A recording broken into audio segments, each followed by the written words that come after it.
ధర్మపురిలో political war. మంత్రి Adluri Laxman versus మాజీ మంత్రి కొప్పుల ఈశ్వర్ మధ్య డైలాగ్ వార్ ఒక రేంజ్ లో దద్దరిల్లుతోంది.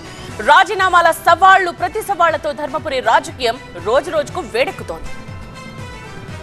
ధర్మపురి జగిత్యాల జిల్లాలో గోదావరి ఒడ్డున పుణ్యక్షేత్రం. పోటెత్తే గోదావరిలా ఇక్కడి రాజకీయాలకు పదును ఎక్కువై తెలంగాణలో ఎక్కడా కనిపించినంతగా ధర్మపురి పాలిటిక్స్ లో వాడి బేడి ఇంకో లెవెల్లో ఉంటుంది.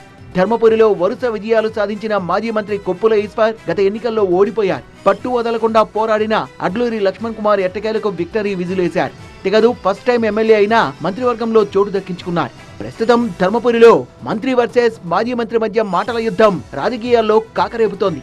కాంగ్రెస్ 6 గ్యారంటీల సంగతి ఎలా ఉన్నా అడ్లూరి లక్ష్మణ్ గత ఎన్నికల టైంలో ధర్మపురిలో 5 ప్రధాన హామీలిచ్చారు. ఏడాదిలోపు వాటిని అమలు చేయకపోతే రాజీనామా చేస్తానని సవాల్ కూడా చేశారు.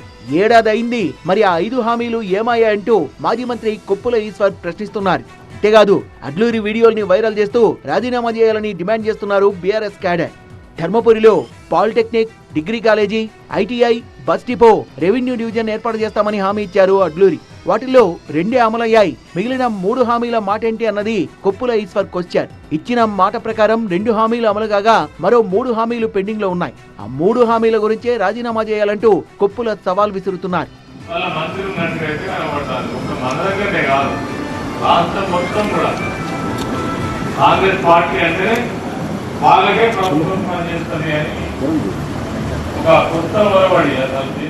మడమ తిప్పేది లేదు, మాట తప్పేది లేదు. ఇచ్చిన 5 హామీలు అమలు చేసి తీరుతామన్న మంత్రి అడ్లూరి లక్ష్మణ్ మరి మీరిచ్చిన హామీల మాటేంటంటూ పాయింట్ వైజ్ గా కొప్పులకు కౌంటర్ ఇచ్చారాయన. కాంట్రాక్టర్లతో చీకటి ఒప్పందాలు చేసుకున్న చరిత్ర ఎవరిదో అందరికీ తెలుసంటూ విమర్శలు కూడా గుప్పించారు. కరీంనగర్ వేదికగా మాజీ మంత్రులు కొప్పుల ఈశ్వర్, గంగుల కమలాకర్లకు సవాల్ విసిరారాయన.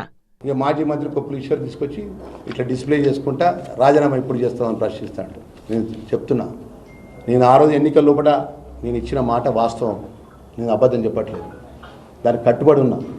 కానీ మీరు ఏదైతే 2014 నుంచి 23 వరకు ఈ రాష్ట్ర ఖజానా ఖాళీ చేసి లూటీ చేసి ప్రతి నెల 1వ తారీఖు రాగానే గౌరవ ముఖ్యమంత్రి గారు, గౌరవ ఫైనాన్స్ మినిస్టర్ గారు వడ్డీ కట్టే పరిస్థితి రాష్ట్ర ప్రభుత్వాన్ని తీసుకొచ్చింది. కాబట్టి నా నిజవర్గానికి ధర్మపురి ప్రజలకు ఇచ్చిన మాట లోపల 2 పనులు చేసి మిగతా 3 పనులు కూడా సాధ్యమైన తొందరగా కంప్లీట్ చేసి ప్రజల యొక్క నమ్మకం, విశ్వాసబద్ధంగా ముందుకు పోతే తప్ప.